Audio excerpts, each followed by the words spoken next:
Nick is the Lawrence J. Schoenberg Curator of Manuscripts at SIMS and an art historian who focuses on manuscript illumination and its intersection with other media in 15th and early 16th century Europe. Thanks to his curatorial acquisitions, in the last few years, I've enjoyed cataloging two intriguingly incomplete books of Hours, a royal commission signed by Francois I, and a leaf of a 9th century manuscript repurposed by a former owner as an envelope, among other manuscripts. Last year, Nick was the curator of an exhibition highlighting Renaissance manuscripts from multiple institutions in the greater Philadelphia region that were cataloged and digitized among the nearly 500 manuscripts in the Bibliotheca Philadelphiensis project. You all know what happened to every project in the works at the beginning of last year. The exhibition was sadly mostly scuttled by the pandemic, but it is beautifully documented and supplemented with additional scholarship in the exhibition catalog, Making the Renaissance Manuscript, Discoveries from Philadelphia Libraries, available from Oak Knoll Press. Beyond his home base here at SIMS, in 2018, Nick was invited to give the Léopold de Lille lectures at the Bibliothèque Nationale de France. These were published as Le Livre enluminé, Entre représentation et illusion, which was shortlisted last year for the Prix Français de la Bibliographie et de l'Histoire du Livre. Later this year, the book Close Up, Bourdichon's Boston Hours, co-authored by Nick and Anne-Marie Eze, will appear in anticipation of an exhibition of the Boston Hours at the Isabella Stewart Gardner Museum in the summer of 2022. His most recent publication is an article in the spring 2021 volume of the Carnegie Studies Journal about the exciting discovery that is the subject of his talk today, Across the Margin, Finding a New Page from Jean Bourdichon's Hours of Louis XII. Nick? Thank you so much, Amy, for that wonderful introduction. And thank you also to Dot and to Lynn for assisting with this. It's very nice to have the opportunity to share some recent research with, I guess, what one might call a home crowd. This is, of course, our own SIMS lecture series as we're getting it started with our first speakers. We're ourselves presenting. But of course, through the magic of Zoom and through the strange circumstances of the pandemic, of course, I see that there are people from really all over the world who have joined, many friends and colleagues from all over, and also many people I don't have the pleasure of knowing. And it's wonderful to think of a full room of people as I give this talk from a lonely spot on my own. So it's wonderful to think of all of you there behind your screens. Now, as Amy mentioned, my role at SIMS and at the University of Pennsylvania Libraries is a kind of hybrid one.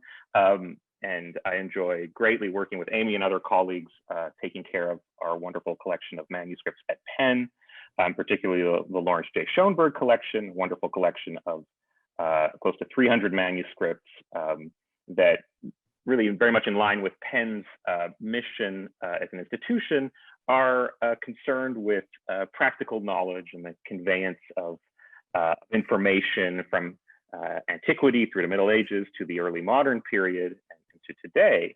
But those who know me, perhaps personally or through my work and publications, know that though I love the kind of interesting and often quite well-loved and well-used manuscripts that we take care of at Penn, I'm really happiest when I have my hands on the great manuscripts produced for the French royal court around the turn of the 16th century. This is really my area of expertise, and the objects I love most, perhaps. That's not through any kind feelings for the French aristocracy or kind of pre-modern, despotism. It's because these objects are extraordinary artistic objects, manuscripts created for the French monarchs and for the circles around their court, are really high points in the long history of manuscript illumination. And these are the objects I focused on for my PhD research almost a decade ago now. I wrote my dissertation on the French court painter Jean Bourdichon, who was born around 1457, died in 1521, and over the course of a long career, worked for 4 French kings in a row, which is an incredible longevity for a court artist. In fact, for anyone at court at this time in France and in Europe generally, a career of more than 40 years is really extraordinary. We first have documentation of Bourdichon working in the reign of Louis XI in Tours on the Loire Valley, which is where Bourdichon was based and really spent his entire life. This was a kind of capital as the monarch moved around the kingdom. He would return to Tours every so often. It was a kind of base of the monarchy, which was still quite itinerant in this period. And we first hear of Bourdichon at work. We first know that he's at work at the royal court in 1479. By 1481, he's the official painter of Louis XI. And he goes on to have an illustrious career working for over 4 decades and witnessing major changes in French and indeed in European politics, and also mirroring those changes through the works of art he produced. He was a painter and illuminator. Peintre et enlumineur is what the early documents refer to him as in his official capacity. And the vast majority of what survives by Bourdichon's hand consists of illuminated manuscripts. We have close to 100 items that he painted.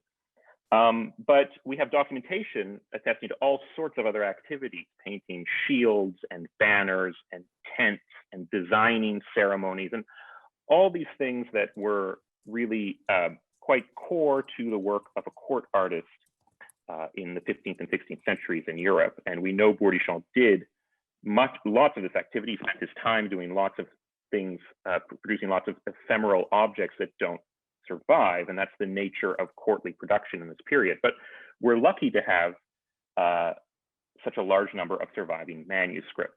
Now, none of these manuscripts, as is typical of the period, have their illuminations signed. So how do we know they're by Bourdichon?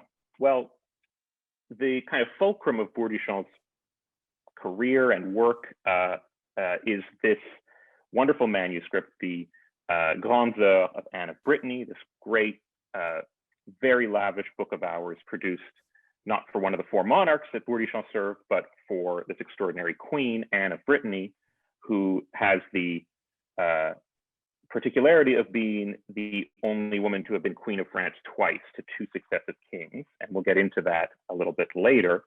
But she becomes an extraordinary patroness of the arts, not just of the visual arts, but also of poetry and of literature. And here she is at prayer at the beginning of her great book of hours, which is today in Paris. Again, this book isn't signed. It was beloved early on, and it was at Versailles in the 17th century as a curiosity object. It was always part of the royal library. Jacques-Louis David sketched from it in the 18th century. It was beloved in the mid-19th century. One of the first color facsimiles of a manuscript ever produced was produced of this manuscript in Second Empire France. And all that before the author was actually known. We didn't know who the name of the painter was until 1880, when miraculously what's called a quittance, so basically a receipt for payment, surfaced. And this is from the year 1508. And it's issued by Anne, Queen of France at the time. And it's a payment record for completing this great book of hours, among other things. And it says that Bourdichon spent a great amount of time producing the book. And it gives us an insight into how a court painter like Bourdichon worked. He was not commissioned to produce a work like this. This was a work he produced. He had a stipend, but he produced this work in exchange for a kind of almost guaranteed reward from the monarch. So we're very much still within a kind of gift economy in early 16th century France, where courtiers and people employed by the monarch would have a stipend, perhaps, or perhaps not, and would offer works to them, sometimes works of poetry or literature. In this case, a very lavish book of hours with a certain level of surety that they would receive payment in return. And indeed, Bourdichon for this work receives 600 écus of gold, so a large amount of money. That's 1,000 livres, so that's about 4 times his kind of base salary at this period of time. So a wonderful book of hours, and so because of this amazing survival of this payment record, the touchstone for our understanding of Bourdichon's career. And there's a legal selfie in the Bibliothèque Nationale about 10 years ago as I was looking at this wonderful manuscript. Always a privilege to work at such a great institution. Now, as you'll see, the manuscript is not, the Grandes Heures is not just famous because of its miniatures, because of its illustrations, figurative illustrations, but also because of its extraordinary variety of borders. And these are what have also captivated audiences since the 19th century and before. And the book contains 337 of these borders. Each one is different. Each one is a distinct plant variety named in Latin and in French. I'll just show you some of these. And again, these are wonderful images thanks to Gallica, thanks to the magic of digitization, which has now become so widespread. We can look at these extraordinary details of this book, which is, well, it's less than 12 inches high. It's a little bit larger than an 8.5 by 11 sheet of paper. It's a large book of hours, but you get a sense of the kind of exquisite quality of these details and why Bourdichon, though he might not be a household name to most people, was very beloved of the 19th century, though his name was sort of fell into sort of disrepute in the 20th century. Wonderful vision here of apples, green apples, pommes de paradis. So we'll get back to Bourdichon because he's sort of the center of this talk and this discovery or finding that I'm eager to share with you. But before we do that, we have to get back to some dynastic history and back to this fellow, to Charles VIII, King of France, from 1483 to 1498. Now, Charles was born in 1470, so he was very young. He was in fact a minor. He was 13 when his father died and when he became king. And so there was a period of regency in France and a lot of tension and kind of low-level civil war even in the 1480s, the Mad War, during which various factions fought for control of the young monarch during this period of regency. Finally, Charles assumes the age of majority in 1490, and a lot is invested in the figure of Charles because the year 1500 is approaching. There are various prophecies about a French king who will come and the kind of second coming of Christ in 1500. So there's a lot of millennial or meta-millennial, mid-millennial anxiety and interest in Charles.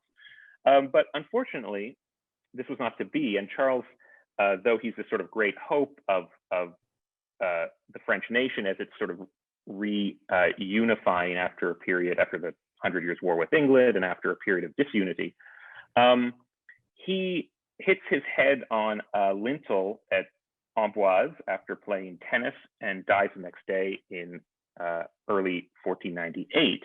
And he, at the time, is married to Anne of Brittany, but they have no surviving male children. And of course, this leads to a dynastic crisis in France. And the line, this is the Valois house. So that's already a branch of the Capetian line of St. Louis, the kind of arch exemplar of French kingship. And the line has to shift, and it shifts to Louis XII.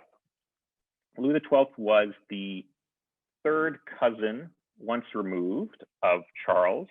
So from the branch of the Valois-Orléans line, And he was also, for a time, Charles's brother-in-law, because he was married to Charles's sister, Joan of France. You can see that here. But when Louis becomes king, all of a sudden, he's faced with a circumstance where he wants to repudiate that marriage. And in fact, Anne of Brittany, Charles's queen, under the terms of her marriage contract, if they have no male heirs and Charles were to die, she's obligated to marry his successor. And so she reluctantly marries Louis XII after he kind of scandalously repudiates and annuls his marriage with Joan of France. And so this is how Anne becomes queen twice. And though these circumstances are sort of forced upon her, she's able, particularly in the period of Louis XII, to kind of assert a great amount of autonomy and cultural patronage. So Louis XII becomes king rather suddenly, rather unexpectedly, because Charles VIII has died from a brain hemorrhage from hitting his head. And he works quickly. He's 36 at the time. He works quickly to kind of assert a royal visual vocabulary, manuscripts that come into his collection, into his library, such as this one from a Flemish bibliophile, Louis of Groothuis, are reworked. So this is a Flemish illumination with, in the center, another painter, probably Jean Pereal, a court painter, a contemporary of Bourdichon, painting in, where there was a previous image of the previous owner, the image of Louis XII as king kneeling with two courtiers behind him, and that kind of tapestry with those L's, that emblem of the King Louis behind. We also have a book of Hours on the left that was owned by Charles VIII, that was modified first during Charles VIII's time with the addition of these coats of arms. But then the portrait of Charles VIII was replaced with the portrait of Louis XII, again, kneeling in prayer, and he's facing another image, a devotional image in the actual manuscript. And this kind of imagery of the king, this sort of fop of long hair, this sort of aquiline nose, becomes widespread. There's a wonderful stained glass window, or fragment of a stained glass window in Baltimore, that shows this image of the king.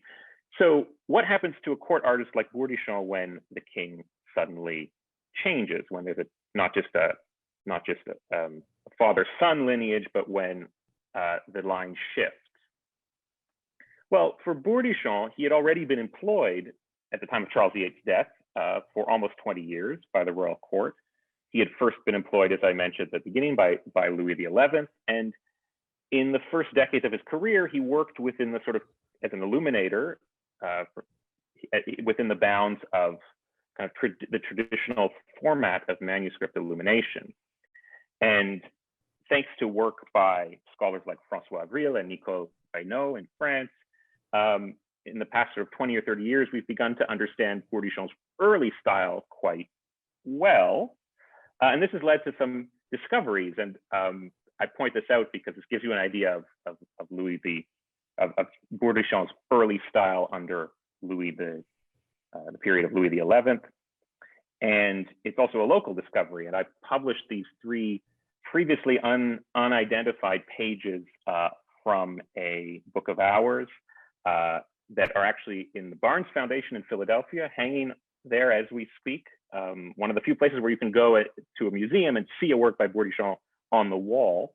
I published these with my friend Samuel Gras, who had also noticed them in 2015, actually before arriving at Penn in Philadelphia. This was a kind of precursor to the amazing discoveries that we can make in Philadelphia institutions. So these wonderful leaves from a cut up book of Hours by Bourdichon, and these we were able to identify other sister leaves from the same book, including some at the Louvre and elsewhere. So an early work by Bourdichon.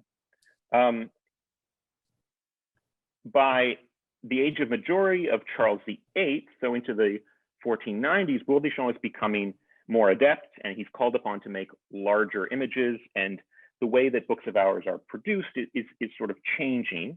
And so he inserts at the top left here two kind of custom royal saints into a book of hours that Charles VIII owned. So Saint Denis, the cephalophorus saint, right? He's carrying his head. It's a bit of a gory image. And on the right, Saint Michael, another great French royal saint. Think of Mont Saint Michel.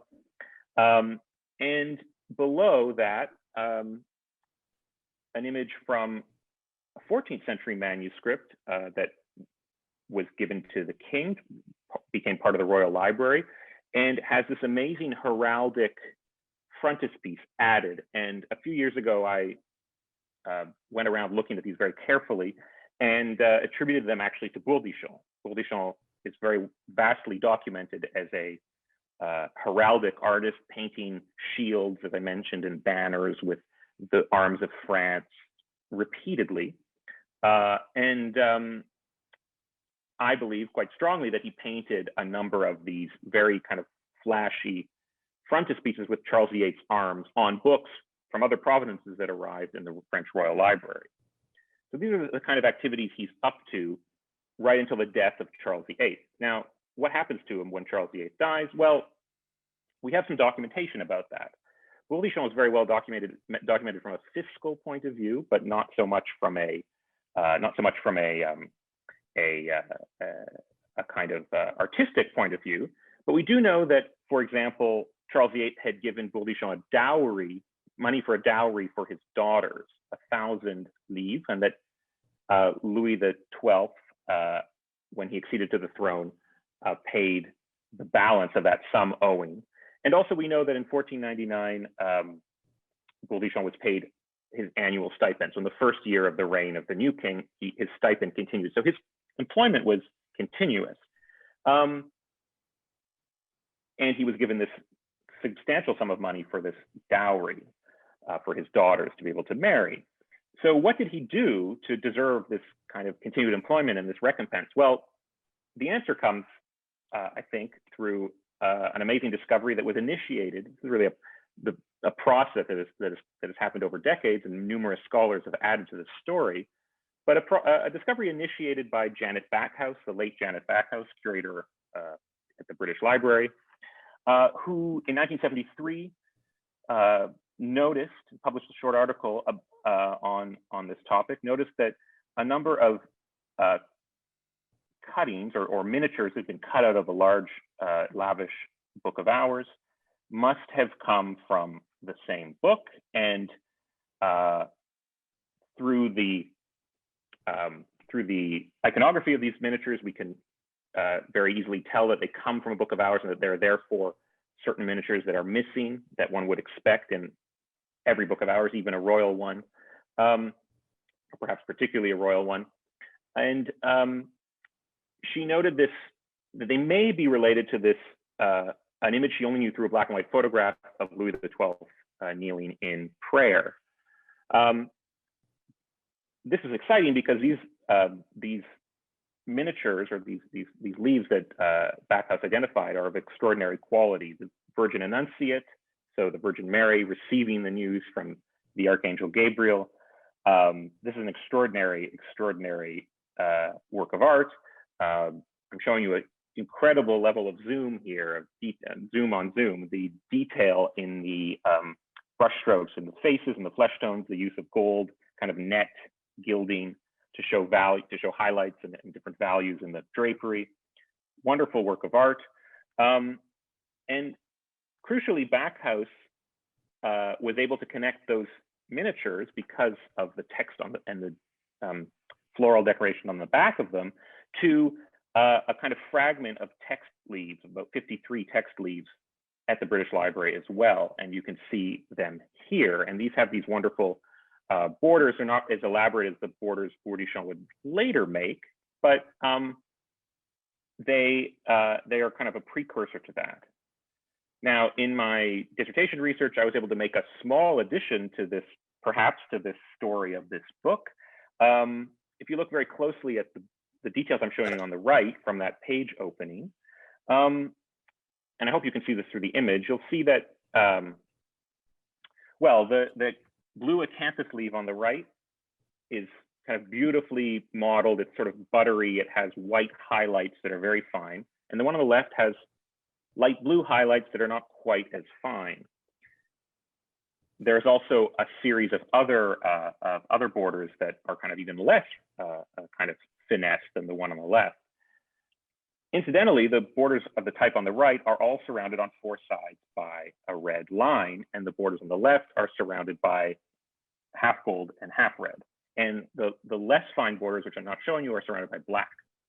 And this had not been noticed until I took a look at this manuscript about a decade ago, and I concluded that this showed that Bourdichon, author of the miniatures, was employing assistants to make this manuscript, so to make it rather rapidly.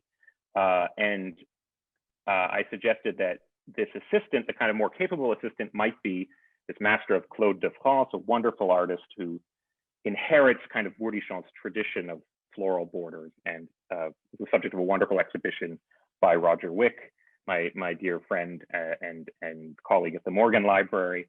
And I'm very glad that he has endorsed this idea that this assistant already maybe in 1498, in this book of Hours, was the master of Claude de France as an apprentice in Bourdichon's shop. So since Backhouse's publication in 1973, in the next decade, some more leaves from the manuscript, some more miniatures came to light. In 2001, Roger Wick, who I just mentioned, connected these four amazing calendar leaves that are at the Free Library of Philadelphia to the book. So these are 4 of the 12 calendar leaves from this wonderful book of Hours. Now, these, there are only 4 of them that we know of. Where are the other 8? We don't know. These 4 were purchased on the London rare book market by John Frederick Lewis in the early 20th century. So I'm confident we may find the other 8 someday. But for now, we just have the months of February, June, August, and September. And these are wonderful to have locally at the Free Library. And on the right, you can see one of the many times where our colleagues and friends at the Free Library have had us over to look at some of their treasures. Hi. Now, I mentioned this black and white image that Janet Backhouse knew of Louis XII, and that she had possibly connected it to the other miniatures in the Book of Hours she was reconstructing. In 2003, this miniature came to light again and was promptly purchased by the J. Paul Getty Museum in Los Angeles. And this really confirmed that this was the Book of Hours of Louis XII, of the great monarch, and this was painted by Bourdichon. And this would have been what he produced at the beginning of Louis's reign to assure that compensation I showed you and told you about earlier, that money, that dowry money for his daughters, that continued employment in the service of the king. And you'll see that there's an inscription. We have clearly Louis XII of this name, so Louis XII. And it is made, or he is made, so it's a little bit of a strange sub-inscription at the age of 36. So this is the year that, when Louis was 36, that's when he acceded to the throne. There's a little bit of debate. Was this the year that the manuscript was made? Is this retrospective? I just tend to give it the date of 1498, possibly 1499. It may be a few years later and be slightly backwards looking, but that confirmation of that dowry and that payment from 1499 suggests to me that this is made at the outset of Louis's reign. And we've already seen images of Louis, right? This image on the right is really an iconic image. And since it's resurfacing in 2003, it's become widely reproduced. It's a wonderful image of the king wearing armor, kneeling in prayer. He's wearing this wonderful overgarment with these splendid suns. This is very similar to what's described as what he wears when he enters Paris at the time of his coronation for the first time. That's described very well by eyewitnesses. A wonderful image of Louis XII, and we see it's close to some of the other images that I've shown you. And again, this discovery prompted an exhibition in 2005 in London and in Los Angeles a masterpiece reconstructed that brought together the known leads of the Hours of Louis XII. And this image has been used even on the covers of books. This wonderful book on fashion in the Middle Ages by Margaret Scott, for example. I also made a small discovery in my dissertation research, another lost image of Louis XII, wearing not armor, but wearing a robe at this time. And this is known only through a Christmas card image that was sent out by a collector in the 1970s, but it's in color. The image we have of it, cut out clearly from another lavish manuscript, but we don't know anything else about it. So this image on the right, when it resurfaced, begged the question, what did it face? What did Louis XII, what was he praying towards? Well, I can tell you what he wasn't facing in the original book. He was not facing the wonderful image of Bathsheba, also from his Book of Hours, this amazing figure of nude Bathsheba espied by King David in the distance. This is the opening not to this part of the Book of Hours, but to the penitential Psalms later on in the book. So it's tempting to associate these images, and we think of Louis XII as kind of a lecherous king. But in fact, when we visit the Getty with our friends there and see the wonderful images in person in the Getty's lovely reading room, these are often shown facing each other. But of course, they didn't initially face each other. Louis would have been facing a devotional image, and clearly one that would have been similar to the book made several years later for his wife that I started the presentation with, The Great Hours of Anne of Brittany. So what image did Louis face? And if you've read the title of the talk and maybe seen some of the publicity, it's a bit of a spoiler alert, because the image I'm going to show you now is an image that I've recently been able to identify that is the image that faced Louis XII. And rather unsurprisingly, it's an image of the Lamentation. So this is sometimes called the Pietà. It's the Virgin Mary lamenting over the body of her dead son after the crucifixion, surrounded by other holy personages. And it's a beautiful image. It's very typical of Bourdichon's style. It's exactly what we would expect. It has that net-like gilding I showed you from that image of the Virgin Annunciate, also from the Hours of Louis XII. Bourdichon was kind of a specialist at showing red-eyed, tearful faces, sorrowful faces as a kind of prompt for devotion. He was also a proponent of what Sixten Ringbaum called the dramatic close-up effect, where scenes are cropped quite radically to kind of bring the viewer in and make the scene more effective in a devotional sense. These are all topics that have been written about in general, of course, by many scholars. And we can see, you have to forgive the sort of slightly different color cast of these different digital photographs, but we can see that these two images form a pair almost perfectly. You can get into details like the way the halos are painted in gold, the sort of slightly scratchy kind of carnation in the cheeks, and the dimensions, which are nearly identical, the simple frame, the simple bar border, the fact that both images are blank on their reverse sides. In the ground line, there's no continuous imagery, so the fabric that is under Christ's bloodied feet does not continue. It would have been very nice if it did. It does not continue onto the right-hand page, nor does the detail of Louis's helm continue onto the left-hand page, but the pigments used, the small tufts of grass, the kind of brownish rockiness, these little flowers, those are all found across both images. And crucially, this is a bit of a disorienting image on the left, but I was trying to figure out the best way to show this. There's damage along the top edge of both. It's been repaired differently. It's been infilled in a different way in the leaf at the Getty, but you'll see that it matches almost exactly. There's damage here as well, and in the wings of St. Michael, and also in this cross. And so what this tells us is that, of course, these pages faced each other for potentially a century or more before the book was broken up. And we know that the book was broken up very early on by 1700 because people like Samuel Pepys had pages of it, text pages of it by 1700. So the book was broken up.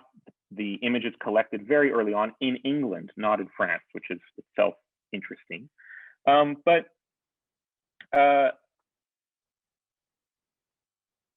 Well, the logical conclusion, I mean, it's wonderful to discover or to find a new leaf from this book. It's not unexpected in terms of its iconography, in terms of its style. What does it tell us? Well, perhaps disappointingly not that much. It's very satisfying visually. This leaf on the left was rediscovered in France. It was an image of it was sent to me by someone who thought it might be interesting, didn't know if it was close to Bourdichon or not. And when I saw it, I immediately recognized what it had to be. And especially once I knew the dimensions that matched perfectly with the Louis XII leaf, what this was. And so it's something I'd sort of dreamed about, certainly during my dissertation research, but this discovery only happened in 2018, so relatively recently. So as I work on transforming my PhD research into a book, I can integrate these new discoveries. And so this is a cautionary tale in a sense. Don't try to publish something too soon, because things can come out of the woodwork and you can be made aware of new things that kind of come from the expertise and the knowledge that you build up working on a dissertation or a similar large research project. Now, this is an image of the back of the leaf. You see that it's blank. And so in terms of iconography, as I said, not too much that's unexpected. This image of the Lamentation has a very long tradition, especially in French royal iconography. It's present in the Belles-Heures of the Duke of Berry. This was the great bibliophile, great-grand uncle of Louis XII. Closer to Bourdichon's own style and his training as an artist. There are actually some interesting parallels with a large painting by Jean Fouquet, Bourdichon's master, or at least the artist in whose workshop Bourdichon trained. This is a major, large painting that was only rediscovered in the 1930s in a small church in France, and long thought to have kind of been isolated and forgotten. But though there aren't any direct parallels, it's very interesting to note the holy women behind the deposition seen here. So obviously the Virgin Mary has a very different position, but you have these hooded women kind of looking away. And this painting by Fouquet has been dated, or by some, it's quite controversial in its dating, but as late as the early 1470s. And that's well within the time when Bourdichon was an apprentice and therefore might have seen it or seen an echo of this composition. So if in terms of iconography, this double image, or this image of the Lamentation, is not that unusual. It got me thinking, this discovery kind of got me thinking about the format of the page opening, and having a supplicant, sometimes called a donor, but really a supplicant, a person on one side praying to a holy image on the other side. And this is actually a fairly unusual setup. It's associated with a lot of high-end royal images, and it has a history, and a prehistory even, in something like the Wilton diptych, painted wooden panel diptych. But it has also a kind of precursors more immediate to Bourdichon in the masterpiece of Jean Fouquet, again, possibly Bourdichon's master, the Hours of Etienne Chevalier, or slightly later, the Hours of Louis of Laval. Now, in these images, we have a supplicant who's praying to an image of the Virgin and Child, not to an image of the Virgin with the dead Christ. But we have other images we saw from Bourdichon's masterpiece, The Hours of Anne of Brittany, that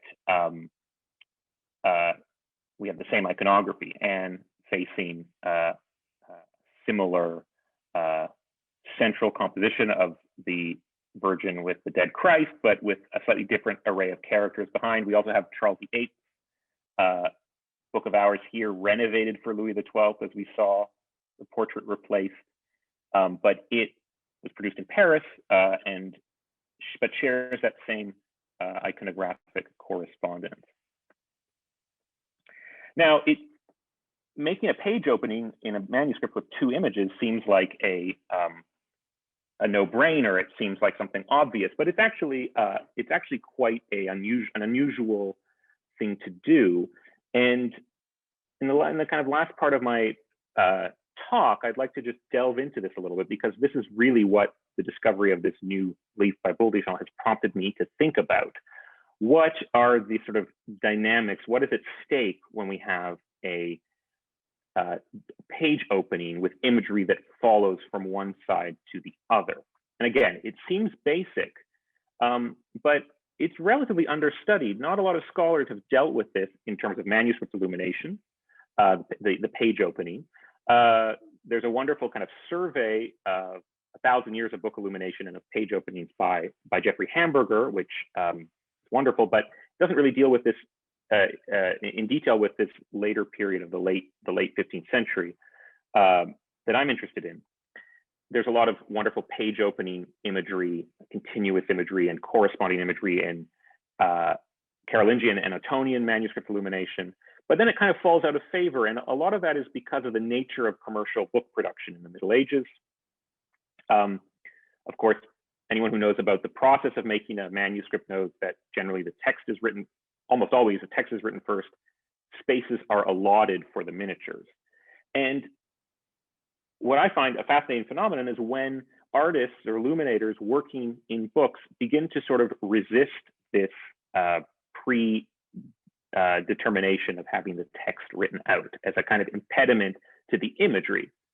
And so a traditional way of dealing with this is to have a leaf added that shows supplicants facing a devotional image. And this is an early example on the bottom left, where another illuminator has been tasked with showing the owners of this Book of Hours in prayer in front of the devotional image on the right. And they painted on the left that cloth of honor sort of behind this family to show continuity with this scene, which was pre-existing.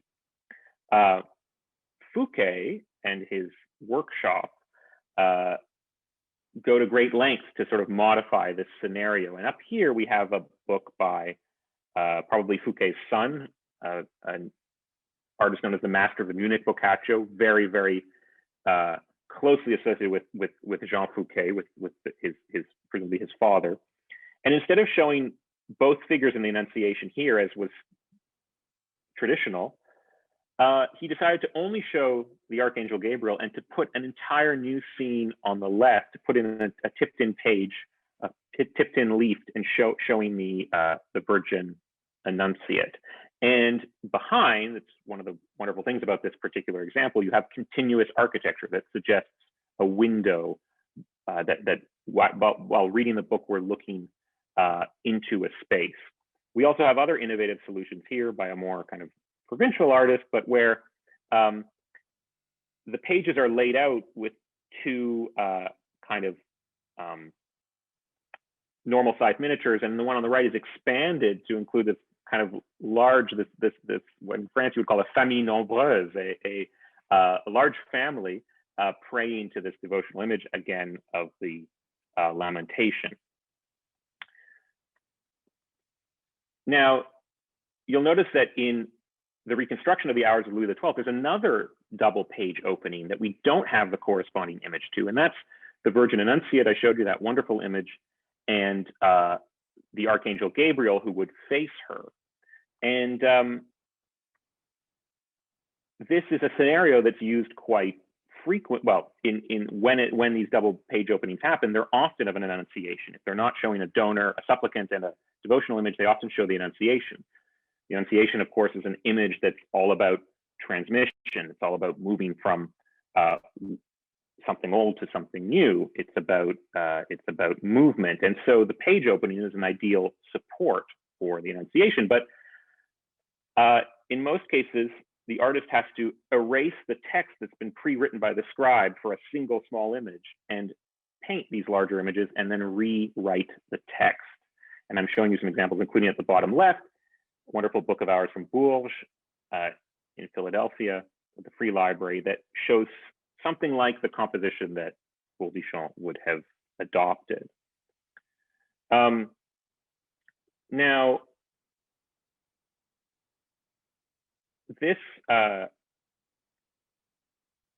these double images, these openings, have been described kind of naturally as diptychs. And there's been a lot of interesting research on diptychs. There was a wonderful exhibition in Washington and in Antwerp in 2005 on the Netherlandish diptych, right? The panel painted diptych, right? A hinged two-paneled object. And these often show interesting interactions. I showed you the Wilton diptych earlier. On the left, an Annunciation diptych. And you know, the diptych form is interesting, and scholars of painting have written about it a lot. But I think it's wrong to assimilate the diptych with the page opening. They're very different objects, and they operate in different ways. Two-panel diptychs like these, you know, their purpose is to open, and there's a certain finality to their opening. Their end is to open. There can be more complex kind of permutations. There are multi-paneled objects, triptychs, heptatychs, polyptychs, and things that open, you know, stationary or objects on panel, or metalwork objects that open in a successive way. But these all kind of have opening as their kind of end, as it were. The goal is to reach that imagery and to pray in front of it. The openings we see in books are fundamentally different, because they are not ends into themselves, they are an introit into the devotional text. And this is very different than having an object that opens to its central imagery. And we can see that in one of the most extraordinary Annunciation page openings. This is extracted from a book of hours made for Charles of France, who was the second cousin of Louis XII. This is all within the kind of royal house. A little bit earlier, around 1465. This is now at the cloisters. An amazing double image of the Annunciation, where you sort of see this procession coming through. These pages are made to look like architecture embedded in the page, a kind of golden brick structure embedded in the pages that we're looking at. But when you turn this leaf, the right-hand leaf over, you get this kind of view back through the page with the hanging placard of text and the kind of castle, maybe the landscape we're coming from or coming through, and the visitation, which is the next scene in the sequence. And so you sort of have this prolepsis, or this complex moving through of spaces. And this is something that does not happen in diptychs on panel, right? This is a third layer, a third leaf to this opening, and shows how complex the situation in a book can get. And we're not limited to Annunciations or scenes with a supplicant donor. Amazing painter from Bourges, active around the time of Bourdichon, that we know as the master of Spencer 6, after this wonderful manuscript in the New York Public Library. I show you these two images up here.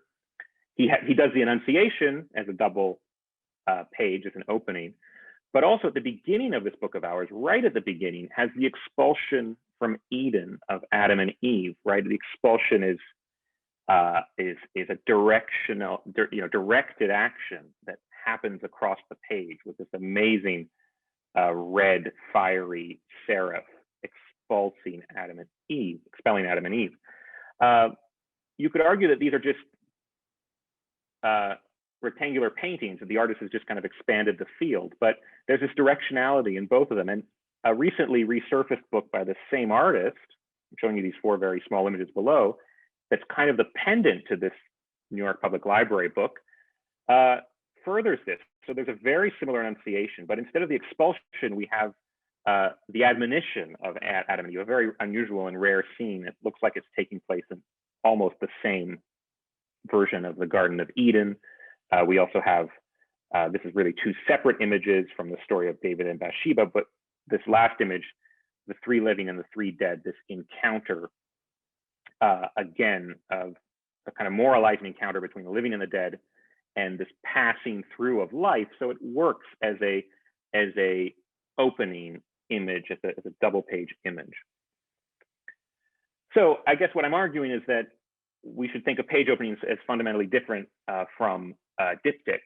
And that kind of tension between the diptych and the book, of course, there are some very unusual objects that underline that. This amazing prayer book of Philip the Good, Duke of Burgundy, where there's a fixed kind of frame-like case around the devotional book in the center that shows two stationary images on parchment, but that are affixed to wooden panels that can be viewed as one looks, as one says one's devotions and reads through the manuscript. They can be viewed continuously.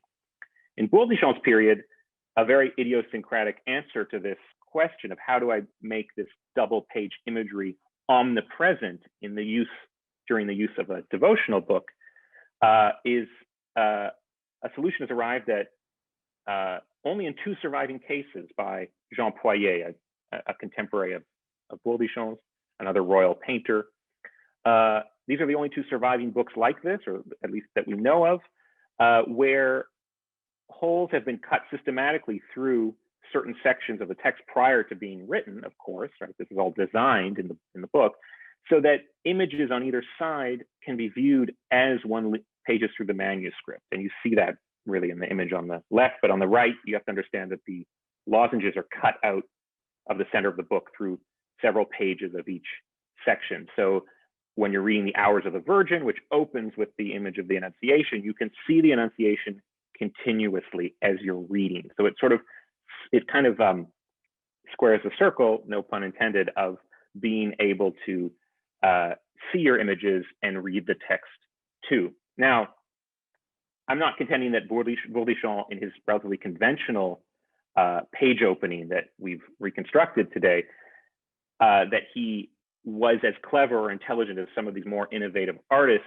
in showing that complex continuity and that complex interaction of left and right, right and left in a page opening. But I think that this issue of the opening, perhaps not limited to manuscript illumination, perhaps in books in general, bears thinking about more seriously, and actually would make a wonderful exhibition topic. And of course, many scholars, many members of the public often voice frustration at exhibitions of rare books and manuscripts, because of course, one can only ever see one opening of a manuscript. But I think that would actually make the page opening a wonderful topic for a exhibition in the future, perhaps with this wonderful opening, if it can one day be reunited, and if these two images can be brought together, would make a wonderful centerpiece for an exhibition about the page opening. So I hope this has been an entertaining kind of view of this discovery and some of the questions that discoveries like this can prompt. And I'm happy to answer questions and hear your thoughts about Bourdichon's image of the Lamentation from the Hours of Louis XII. Thank you.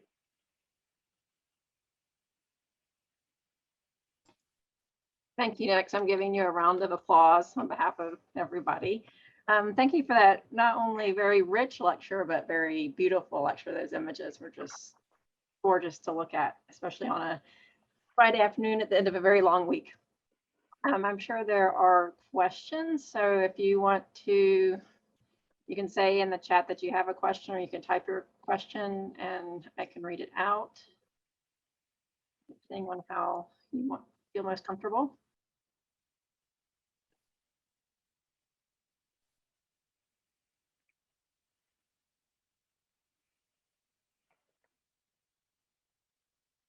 I see an interesting comment from Lisa, our friend Lisa Fagan-Davis, about the importance of having, yes, online digital manuscript viewers that show the page opening. Very important to kind of understand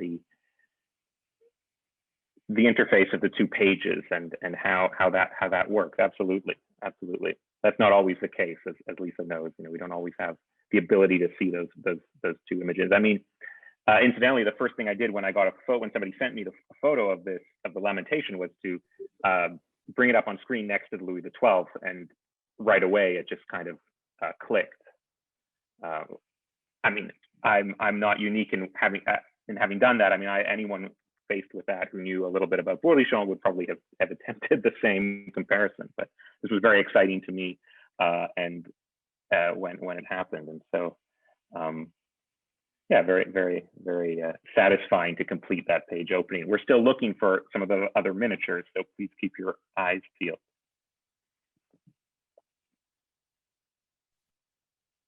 So Roger Wick has a question. Can you comment on the extraordinary pairings of images in the Brisonnet Hours? So the Brisonnet Hours, this is by Jean Poirier, another artist who actually Roger is much better equipped to speak about than I am, because he curated an exhibition on him and did a wonderful series of publications on Poirier. Remind me, Roger, the pairings in the Brisonnet Hours, they're not continuous images. They're pairings they're sort of typological pairings. Typological, yes, they're typological. So, I mean, this is another way that page openings, it's still quite extraordinary. These aren't very, they're not found habitually. They're usually found in very high status books of hours and other objects and other types of manuscripts where you have a pairing. So two images facing each other in an opening that are not perhaps spatially related, right? There's no kind of continuous landscape or continuous architecture, but they relate to each other in a typological way. So there's perhaps a New Testament scene and an Old Testament scene. I think those are also very fascinating to consider, but to me, they're somewhat different than the kind of spatial continuities of a single scene shown across two pages. But I don't know, Roger, I'd have to look again at the Brisonnet images, and I'd be interested to know your thoughts. There's a facsimile now of the Brisonnet Hours, I believe, so that would be quite easy to sort of go through and imagine that and how those scenes match up. But the Brisonnet Hours is another very high status book of hours. It's now in Haarlem in the Netherlands, in the Tylers Museum. But these are bespoke items. All the items I showed are bespoke items in the sense that they are very specially commissioned, although often the text is still written initially apart, seemingly without knowledge of the very lavish images that will come afterwards. So Michelle Tomasi and Larry Silver have, I think they're related questions. So maybe you could address both of them. Yeah, I mean, why is the Lamentation particularly associated with the Vawa house? This is a good question. I mean, it may go back to the kind of the descent of the house from Saint Louis and the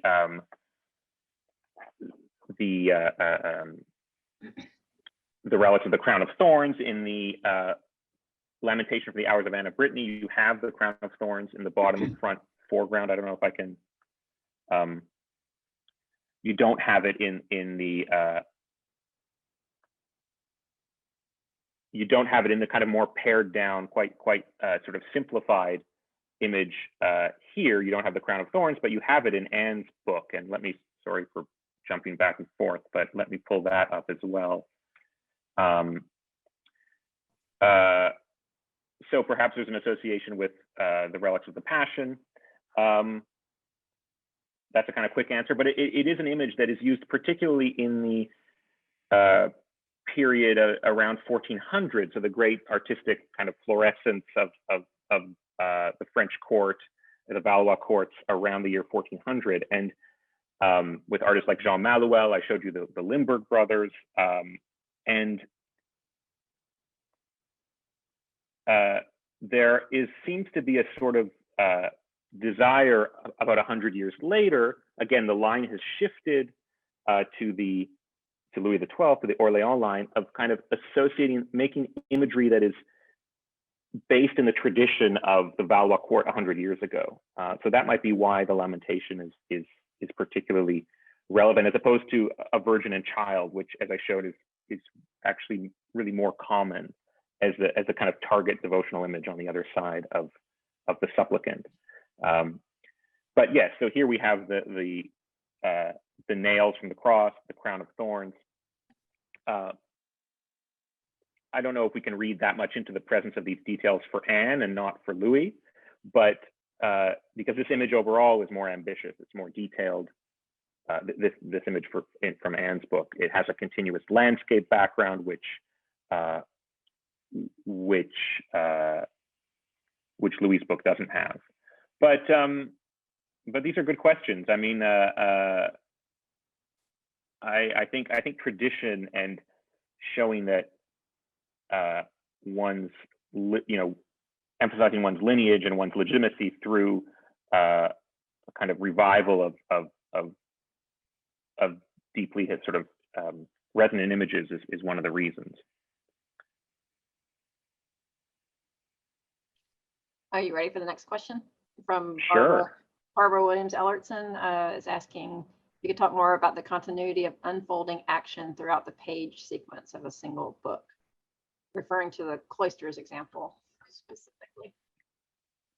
Right. Well, this is something that I mean, others have I think have looked at and have studied, but is sometimes forgotten when we talk about it, particularly dematerialized digital images of books. And in this case, these leads have been extracted from a book that's at the rest of the book is at the Bibliothèque Mazarin in Paris, and it's a very complex book, very interesting for a number of reasons I won't get into. But yes, I think that Barbara is referring to this kind of, what is the experience of turning the page and seeing this imagery and seeing this kind of back into the image, whence we came, which is very interesting, but also with this prolepsis of the visitation.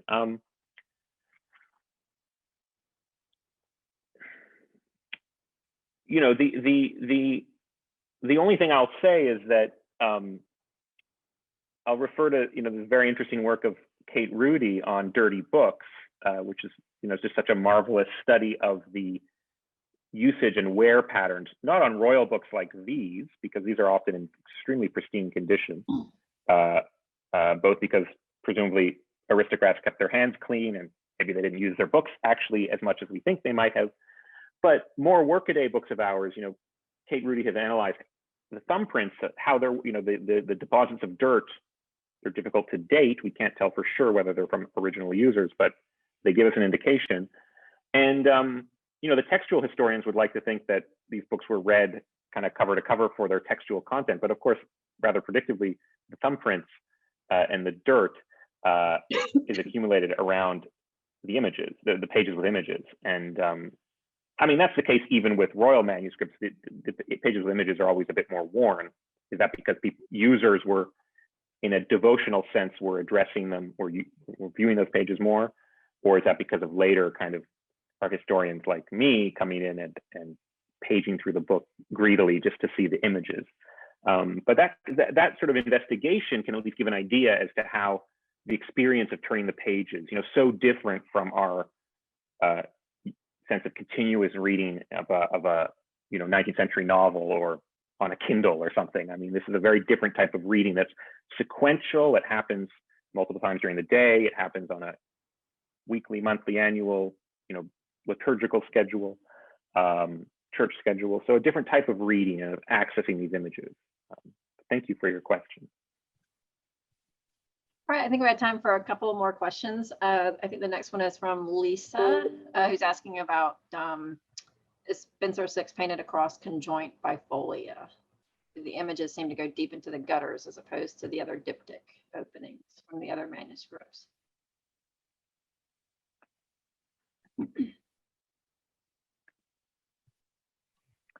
Lisa, that you stumped me, and I have to admit I don't know offhand.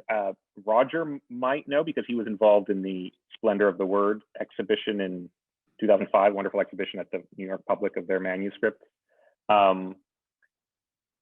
I don't know. I suspect, I mean, these books by the master Spencer Six, these two books of ours in particular, are very idiosyncratic. I haven't examined the one below, the one that surfaced last year in Paris, but I can't recall the Spencer Six manuscript. I have a feeling they're on conjoined leaves. And again, this is a fundamental question about book production, right? I mean, these images are rare because rarely do artists just have a conjoined leaf that's continuous that they can paint on, because the text is so often pre-written and predetermined.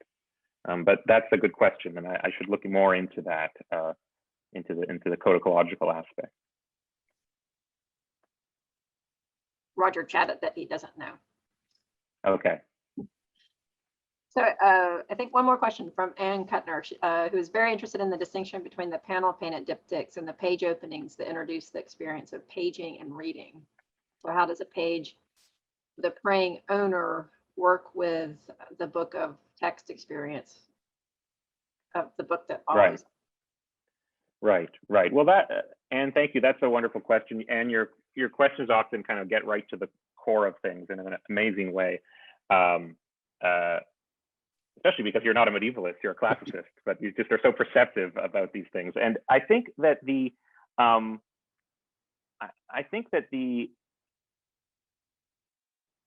experience is, and again, a lot has been written about this by people who know more about the kind of history and mechanics of late medieval devotion than I do. But you know, there's this ideal of imageless devotion, and in fact, devotion without a text either, right? Where you perhaps begin by looking at an image or reading a text, but then you have a kind of internal vision. And this is why so many images in paintings at the time of supplicants, right, show them with the book open in their lap, but they're looking forward, they're looking kind of blankly ahead, sometimes at the sort of target of the devotion, but sometimes just sort of blankly at nothing.